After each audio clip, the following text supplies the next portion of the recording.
Yung mga animal na yan. Ito. Ayan. Ha? Kabataan Party List expel member of sexual misconduct. Mga animal kayo. In-expel lang ninyo, hindi nyo pinakulong. Rape. Rape ang kanyang kaso, hindi nyo pinakulong, in-expel lang ninyo.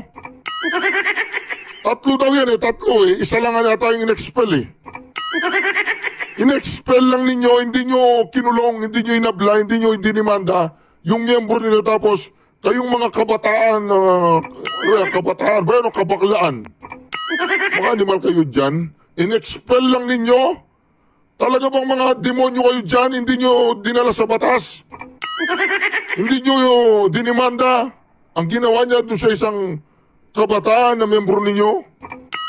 In-expel? Yun ang kaparusahan, expel. Di ba mga kareaksyon? Mga demonyo yan!